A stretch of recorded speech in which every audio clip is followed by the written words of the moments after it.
Shalom, shalom. Gloire au Seigneur qui nous a rassemblés ce soir. Il est bon, lui qui nous rassemble. À chaque fois que Dieu rassemble les saints sur la terre, en effet, c'est pour les bénir. Il n'y a pas une bénédiction qui dépasse sa parole. Alors, ce soir, par la grâce de Dieu, nous allons partager sur le thème les épreuves ou l'épreuve, une bénédiction déguisée. Je disais, nous partagerons sur le thème l'épreuve, une bénédiction déguisée.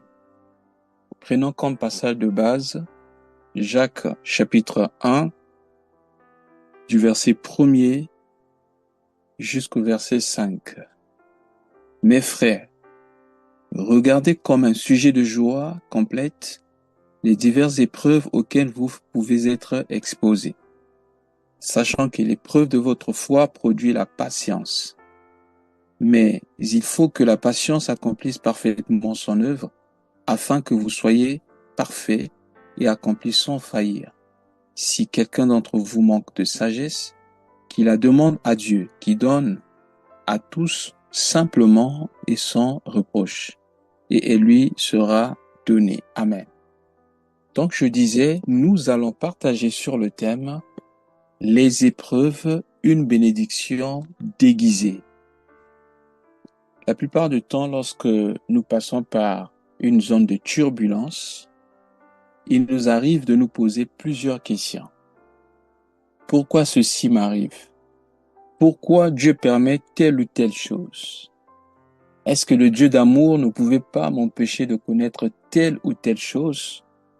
Mais c'est après que nous comprenions que nous parvenons à comprendre que c'était pour un but. Car il est écrit que Dieu a tout fait pour un but. Donc, chaque épreuve que Dieu permet dans notre vie, bien aimé, c'est pour un but précis. Et le but pour lequel Dieu permet des épreuves dans notre vie, c'est pour notre bien. C'est pourquoi Jacques dit que nous devons regarder comme un sujet de joie. Frère, le sujet de joie, généralement, c'est quelque chose qui nous élève. Lorsque tu es élevé, lorsque tu expérimentes des bonnes choses dans la vie, tu es dans la joie. Mais Jacques dit, en effet, que nous devons regarder les épreuves comme un sujet de joie. Pourquoi? Parce que l'épreuve de notre foi produit quoi? La patience. Donc, il y a des choses que nous connaîtrons, il y a des choses que nous allons recevoir ou des choses que nous allons développer en nous que lorsque nous allons accepter de passer par les épreuves. Et le Seigneur sait pourquoi. Généralement, pour ceux qui font le système, francophone, généralement, lorsqu'on arrive à une classe d'examen, on parle d'épreuves. Par exemple, épreuve de mathématiques, épreuve de dictée. Lorsqu'on quitte, par exemple, l'école primaire pour aller vers le collège, on parle plus de composition de, mais épreuve de. Donc, les épreuves ont pour but de nous élever, de nous changer de dimension, de nous emmener à un niveau plus supérieur. Donc, Dieu utilise l'épreuve comme un moyen pour nous propulser, pour nous élever. Mais généralement, c'est difficile de comprendre cela lorsque nous traversons l'épreuve. Et une chose par rapport à l'épreuve, généralement, lorsque nous sommes dans la classe, même si c'est notre prof, celui qui nous enseigne dans la classe, si c'est lui qui surveille l'examen, il est strictement interdit au prof, par exemple, de se communiquer avec ses élèves. Ça veut dire que même s'il nous a enseigné tout le temps, il était bien avec nous lorsque nous passons par l'épreuve, le prof ne nous dit rien parce que là, il ne joue plus le rôle du prof, il joue plutôt le rôle du surveillant. C'est comme ça aussi avec Dieu. Il peut arriver que nous constations ou que nous ayons comme l'impression que Dieu ne nous répond pas. Eh bien, lorsqu'on passe par l'épreuve, Dieu nous fait passer par l'épreuve pour nous apprendre des choses, quelquefois, on peut constater le silence de Dieu. Pourquoi le Seigneur est silencieux lorsque nous sommes en train de souffrir? Eh bien, il est là, certainement en train de nous protéger. Il est là, ici, il a confiance en nous parce qu'il sait qu'il a déposé en nous tout ce qu'il nous faut pour surmonter l'épreuve. Et sa parole nous garantit, nous lisons par exemple dans 1 Corinthiens chapitre 10, verset 13, il est écrit « Aucune tentation ne vous est survenue qui ne soit humaine. Mais avec la tentation, Dieu permettra aussi, vous donnera la force afin que vous puissiez la surmonter. Car il ne permettra pas que vous soyez tentés au-delà de vos forces, parce que Dieu est fidèle. » Oh, bien-aimés dans le Seigneur. Ça veut dire que lorsque nous passons par les épreuves, nous devons nous rappeler que Dieu est au contrôle de tout. Nous devons nous rappeler que Dieu ne peut jamais nous laisser seuls. On va lire une prophétie concernant le peuple d'Israël ici, dans Ésaïe chapitre, je crois que c'est le chapitre 40. Regardez ce qui est écrit.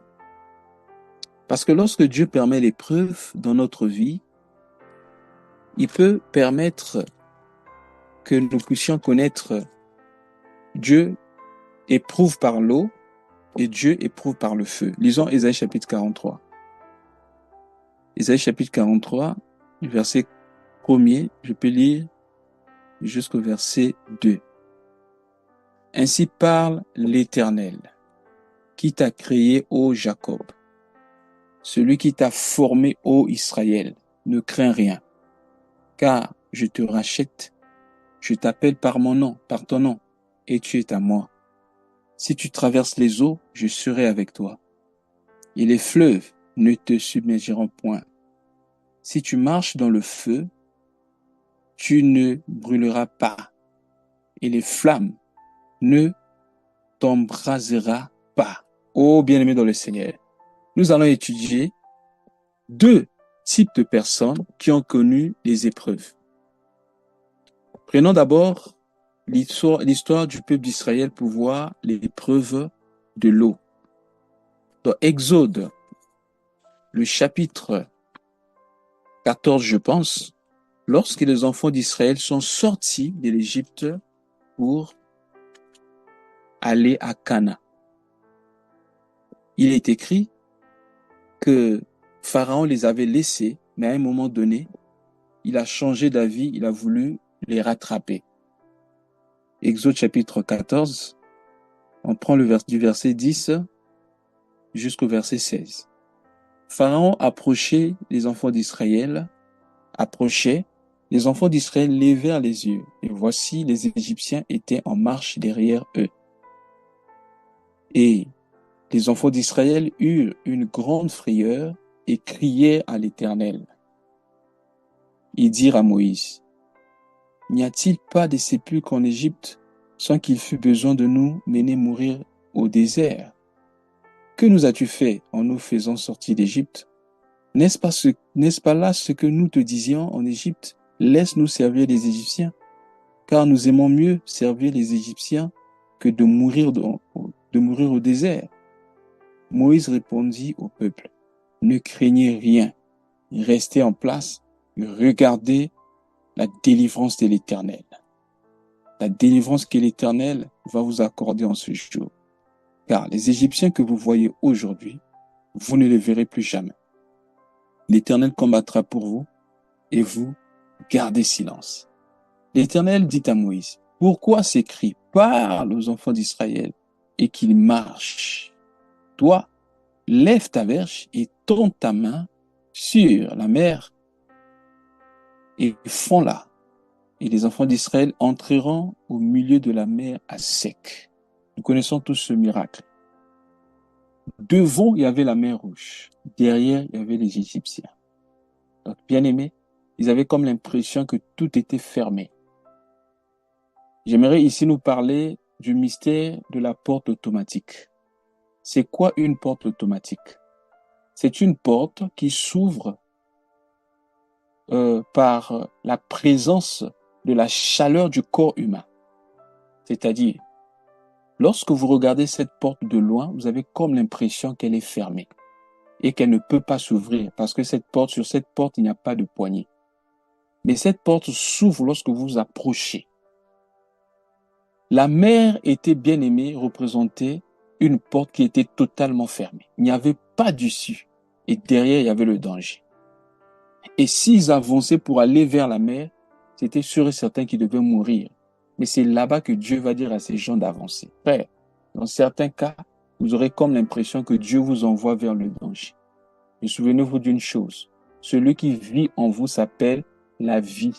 Celui qui vit en vous, il s'appelle la résurrection. Il a dit à Marthe, lorsque il a demandé à Marthe d'aller vers Lazare, quand Marthe lui a dit, ils sont déjà, ça fait 4 jours qu'on l'a mis ça fait 4 jours qu'il est mort. Quand Jésus lui a dit, ton frère ressuscitera, il dit, oui, je sais qu'il ressuscitera au dernier jour. Jésus dit, non, la résurrection n'est pas un événement, mais je suis la résurrection et la vie. Tu as en toi celui qui s'appelle la résurrection et la vie. Voilà pourquoi, si tu crois en lui, tu ne mourras plus jamais. Par conséquent, la mort ne sera que l'ombre. Voilà pourquoi David disait, l'Éternel est mon berger. Je ne crains aucun mal. L'Éternel est mon berger. Même si je marche par la vallée de l'ombre de la mort, je ne crains aucun mal, car ton bâton et ta houlette me rassurent. Donc pour lui, la mort n'est que l'ombre, et l'ombre ne peut pas te tuer, frère, parce que tu as en toi celui qui est la vie. Dieu va dire à Moïse, étends ta main, étends ton bâton, et demande aux enfants d'Israël d'avancer. Plus ils vont avancer, dès qu'ils ont avancé, bien aimé, la mer s'est ouverte en deux. Il y a certaines choses que tu vas vivre dans ta vie. Lorsque tu vas prendre la décision d'avancer dans la direction où Dieu t'a dit d'avancer, même si tu as comme l'impression que les portes sont fermées, même si tu as comme l'impression que la porte est fermée.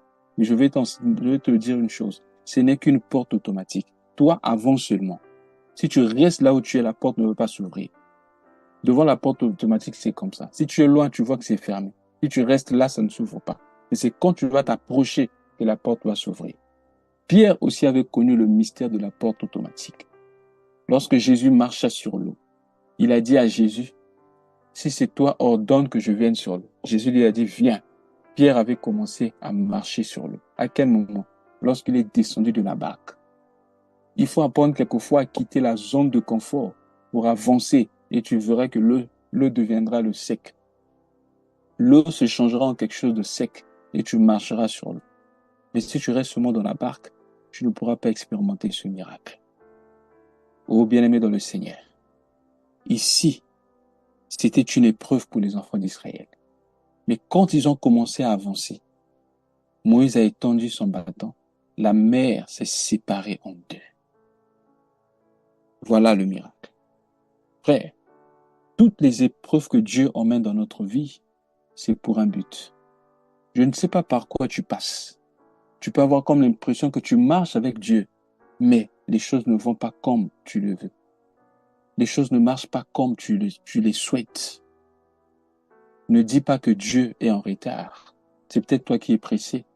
Ne dis pas que Dieu est ignorant de ce que tu vis. Mais bien aimé, souviens-toi. Il a dit, je ne t'abandonnerai pas et je ne te délaisserai jamais. Si tu traverses les eaux, je serai avec toi. Ouais, ils ont traversé les eaux. Comme Dieu était de leur côté, l'eau ne pouvait pas les engloutir. Mais quand les Égyptiens ont essayé de faire la même chose, vous savez ce qui s'est passé? L'eau les a engloutis parce qu'ils n'avaient pas Dieu avec eux. Bien-aimé, tu as la même promesse. Si tu traverses les eaux de l'épreuve, il sera avec toi. Les eaux ne vont pas t'immerger. Et si tu traverses le feu, il sera avec toi. Pour l'épreuve du feu, regardons un peu les compagnons de Daniel. Lisons Daniel chapitre 3. Nous allons voir ici, il y avait 3 hommes. Ces hommes s'appelaient Méshach, Shadrach et Abednego. Il est écrit qu'il y avait les satrapes, les sages de cette localité-là, qui étaient jaloux de ces hommes parce que ces hommes-là servaient un autre Dieu. Et ils ont cherché par tous les moyens pour chercher à les accuser injustement, ils n'ont pas pu. Alors ils ont réfléchi, ils ont dit, nous trouverons certainement quelque chose à les accuser contre leur Dieu. contre la loi de leur Dieu. Ils vont faire la proposition au roi en disant que, voilà, le roi va écrire une lettre demandant à ce que toute la ville, tout le royaume, dans tout le royaume, pendant 30 jours, qu'on puisse adresser seulement les prières à la statue que le roi a élevée. Et quiconque aurait essayé d'adresser ses prières à un autre Dieu devait être jeté dans la fournaise ardente. Et finalement, cela s'est passé ainsi. Et le roi a appris que voilà, ces 3 compagnons de Daniel avaient refusé de fléchir les genoux devant cette statue. Comme le roi les aimait, il a essayé de les convaincre, de dire, c'est facile. Lorsqu'on va faire sonner de la trompette, fléchissez seulement vos genoux et c'est simple, au lieu qu'on vous tue. Mais j'aime bien aimer la réaction de ces hommes. Prenez Daniel chapitre 3. D'abord le verset 12, c'est là où on dit que, or, il y a des Juifs à qui tu as remis l'intendance de la province de la Babylone, Shadrach, Meshach et Abednego, hommes qui ne tiennent aucun compte de toi, ô roi. Ils ne servent pas tes dieux et ils n'adorent point la statue d'or que tu as élevée. C'est comme ça que le roi va les appeler pour leur dire, non mais voilà, Meshach, Shadrach et Abednego, ne faites pas ça, fléchissez les genoux. Mais ces hommes, regardez ce qu'ils vont dire au roi lorsque le roi va leur proposer d'adorer leur Dieu. Prenez le verset 16. Shadrach, Meshach et Abednego. D'abord, avant ça, prenons le verset 15 pour plus de compréhension.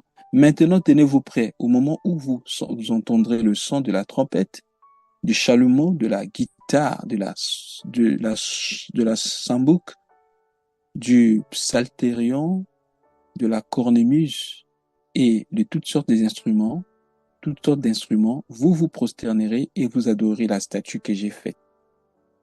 Si vous ne l'adorez pas, vous serez jeté à l'instant même au milieu de la fournaise ardente. Et quel est le Dieu qui vous délivrera de ma main? Écoutez la réponse de ces hommes frères. Shadrach, Meshach et Abednego répliquèrent au roi Nebuchadnezzar, nous n'avons pas besoin de te répondre là-dessus. Voici, verset 17, notre Dieu, le Dieu que nous servons, peut nous délivrer de la fournaise ardente. Et il nous délivrera de ta main, ô roi. Sinon, sache, ô roi, que nous ne servirons pas tes dieux et que nous n'adorerons pas la statue d'or que tu as élevée. Vous voyez la persévérance de ces hommes, la constance de ces hommes, la fermeté de ces hommes. Ils ont dit, même s'il faut qu'on nous tue, nous préférons mourir que d'adorer tes dieux. Et on va demander à ce qu'on puisse chauffer la fournaise 7 fois. Au point où les hommes qui les avaient jetés dans le feu étaient morts. Mais les 3 compagnons de Daniel, étant jetés dans le feu, frère, il est écrit que le feu n'a pas eu d'impact sur eux. Verset 21, ces hommes furent liés avec leurs caleçons, leurs tuniques, leurs manteaux et leurs autres vêtements et jetés au milieu de la fournaise. Comme l'ordre du roi était sévère et que la fournaise était extraordinairement chauffée, la flamme tuait les hommes qui y avaient jeté Shadrach, Meshach et Abednego. Alors ces hommes-là étaient là-bas dans le feu. Je vais continuer la lecture au verset 23 et jusqu'au verset 24. Et ces 3 hommes, Shadrach, Meshach et Abednego, tombèrent liés au milieu de la fournaise ardente. Alors le roi Nebuchadnezzar fut effrayé et se leva précipitamment et prit la parole et dit à ses conseillers, n'avons-nous pas jeté au milieu du feu 3 hommes liés? Ils répondirent au roi, certainement au roi. Verset 25. Il reprit et dit, eh bien, je vois 4 hommes sans lien qui marchent au milieu du feu et qui n'ont point de mal. Et la figure du 4e est semblable à celle d'un fils de Dieu. Alléluia. Frère, nous avons cette promesse. Si tu marches dans les eaux, je serai avec toi. Si tu marches dans le feu, je serai avec toi. Ils avaient jeté 3 personnes. Mais quand le roi regarde, ils étaient au nombre de 4. Et le 4e avait le visage d'un fils de Dieu. Jésus-Christ était avec eux là-bas dans le trou, frère. Qu'est-ce que je veux dire? Si Dieu ne change pas ta situation, Dieu te changera dans la situation. Dieu ne change pas impérativement les situations qui nous dérangent, mais Dieu transforme notre cœur afin que nous soyons capables de supporter ces situations-là.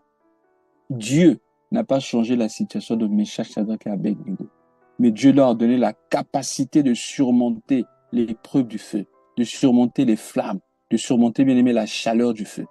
Donc, si Dieu ne change pas ta situation, Dieu te change dans la situation. Il te donne la capacité de surmonter les épreuves, de surmonter les flammes. Et je vais te rassurer d'une chose. Si vous suiviez l'histoire, après, le roi va demander à ce qu'on puisse sortir ces hommes. Le verset 26 dit, « Ensuite Nebuchadnezzar s'approcha à l'entrée de la fournaise ardente et prenant la parole et dit, « Shadrach, Meshach et Abednego, serviteurs du Dieu suprême, sortez et venez. » Et Shadrach, Meshach et Abednego sortirent du milieu du feu. Alléluia, frère. Ce que je constate, c'est que ils étaient jetés au nombre de 3. Quand le roi a regardé, ils étaient 4. Mais quand ils sont sortis du feu, ils ne sont pas sortis au nombre de 4. Ils sont sortis au nombre de 3. Parce que le 4e est resté là-bas. Sachant qu'un jour, comme Meshach, Shadrach et Abednego, toi aussi tu seras jeté dans le feu. Et sache que le 4e, il est toujours là-bas dans le feu, t'attendant là-bas, pour te protéger des flammes du feu. Pour te dire, quel que soit ce qui va t'arriver, je serai avec toi. Les flammes ne pourront pas t'embraser. Il sera avec toi, il te protégera. Oh, bien-aimé dans le Seigneur. La suite, c'est quoi? C'est que après ce qui s'est passé, Shadrach, Meshach et Abednego ont été élevés à un grade supérieur. Ils ont été élevés à une dimension supérieure. On leur a donné des postes de responsabilité. Ils ont été élevés. Alors que s'ils n'avaient pas connu cette situation, Meshach, Shadrach et Abednego ne devaient pas connaître la promotion. Plus encore, non seulement Meshach, Shadrach et Abednego, mais leur Dieu a été connu comme le Dieu suprême. Je vais encore relire cela, frère. Le roi appela Meshach, Shadrach et Abednego et il leur dit, serviteurs du Dieu suprême, sortez et venez. Donc, Dieu va permettre l'épreuve dans ta vie, frère, sœur, non seulement pour t'élever, mais encore pour se faire connaître à d'autres personnes. Pour qu'on sache que ton Dieu est puissant. Souvenez-vous de Lazare. Lorsqu'on envoyait quelqu'un pour appeler Jésus, si vous lisez ça dans Jean chapitre 11, cette personne-là dit à Jésus, celui que tu aimes est malade. Et Jésus va dire, cette maladie n'est pas pour la mort, mais pour la gloire de Dieu. Jésus resta expressément 2 jours. 2 jours après, il va dire aux disciples, Lazare est mort, mais nous irons là-bas pour le réveiller. Imaginez un peu celui à qui Jésus avait dit. Jésus a dit, cette maladie n'est pas pour la mort, mais pour la gloire de Dieu. Quand Lazare est mort, quelle était la réaction de ceux qui étaient là-bas? Vous allez peut-être traiter Jésus de menteur ou de faux prophète, mais Jésus savait ce qu'il était en train de faire. Vous savez, la gloire de la résurrection est plus grande que la gloire de la guérison. Si Lazare était simplement guéri, il n'allait pas avoir des foules qui allaient quitter des localités pour venir voir Lazare.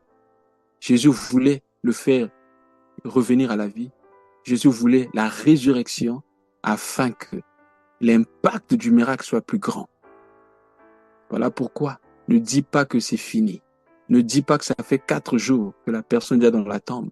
Ne dis pas que ça fait 4 jours qu'il n'y a plus d'espoir. Chez les Juifs, il y a ils ont une analogie ou une croyance. Ils disent que lorsque un homme meurt, son esprit peut traîner au moins pendant 3 jours et après l'esprit s'évade. Donc, si Lazare a fait 4 jours, c'est pour dire qu'il n'y avait même plus d'espoir que son esprit soit encore dans les parages pour qu'il puisse ressusciter. Et c'est bien aimé. C'est en ce moment-là que Jésus arrive. lorsque le quatrième jour, le corps commence à se décomposer. C'est là qu'il vient. Quand tout le monde dit que c'est fini. Quand tout le monde dit qu'il n'y a plus d'espoir. Quand tout le monde dit que selon la science, selon les expériences, nous avons écouté des gens du passé, ceux qui sont passés avant nous, tout est fini. C'est là que Dieu rentre en action. Oh, bien-aimé dans le Seigneur. Peut-être que la science a dit ta maladie, tu ne peux pas être guéri. Il n'y a pas eu de guérison par rapport à ça. On va t'accompagner pour que tu meurs. Peut-être que la science a dit par rapport à ton âge, tu ne peux plus mettre au monde. Peut-être que la science a dit jusqu'à aujourd'hui, on n'a pas pu trouver de remède par rapport à cela. Je vais te dire une chose. Rien n'est impossible à Dieu. Plus l'épreuve est grande, plus le miracle sera grand et plus l'élévation sera grande. L'épreuve est une bénédiction déguisée. Et j'aimerais aussi nous rappeler ceci. Il se peut que Dieu ne te délivre pas de ce que tu lui demandes. Dieu ne fait pas toujours tel que nous le voulons. Mais Dieu fait ce qu'il veut. Certainement, lorsque Anne était en train de prier, voyant les mortifications de Pénina, peut-être pour toi et moi, que Pénina meure afin que je ne sois plus irrité. Mais Pénina était là spécifiquement pour pousser Anne à être irritée et que Anne soit une femme de prière. Il y a des situations bien aimées que Dieu permettra dans ta vie afin de faire de toi une femme intercesseuse, un frère qui intercède beaucoup, un frère qui cherche la face de Dieu. Ça te dérange, mais Dieu n'enlève pas cette situation. Mais Dieu change ton cœur, il enlève l'irritation dans ton cœur, il te donne une bonne disposition. Quand Anne a croisé Dieu dans le temple, ce jour-là, son visage changea. Elle avait cessé de pleurer. Avant de recevoir même Samuel, elle mangea parce qu'elle avait croisé Dieu. Là, Dieu n'avait pas changé la situation. Elle paraissait toujours stérile puisqu'elle n'avait pas encore d'enfant. Pénina était toujours là pour la mortifier. Mais le cœur de Anne avait changé.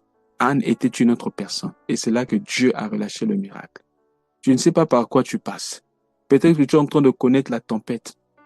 Pendant que les disciples traversaient le lac, une grande tempête s'éleva. Ils ont commencé à crier, « Oh Seigneur, nous sommes en train de mourir. Ne t'inquiète pas de ce que nous sommes en train de mourir. Nous périssons. » Jésus a dit, « Homme de peu de foi, pourquoi ne croyez-vous pas ?» Quand Dieu t'a dit, passons de l'autre bord, tu es déjà de l'autre bord. Même si tu croises une zone de turbulence, si Dieu te dit, passons de l'autre bord, c'est que tu es déjà là-bas. Qu'est-ce que Dieu t'a dit? Qu'est-ce que Dieu t'a dit sur ta vie? Peut-être que tu vois le contraire, mais je vais te rassurer d'une chose. Il n'est pas un homme pour mentir, ni le fils de l'homme pour se repentir. Ce qu'il a dit, il le fera. Il le fera tel qu'il a dit. Parce c'est un grand Dieu. Rien n'est impossible à Dieu. L'épreuve est une bénédiction déguisée.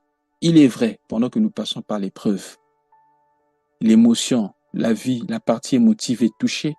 Peut-être touchée au niveau du corps. Nous sommes peut-être malades, nous sentons des douleurs. Nous pouvons pleurer, c'est normal. Mais bien aimé dans le Seigneur, après avoir pleuré, faisons comme Job. Job, il avait tout perdu ce jour-là. Il a dit, l'Éternel a donné.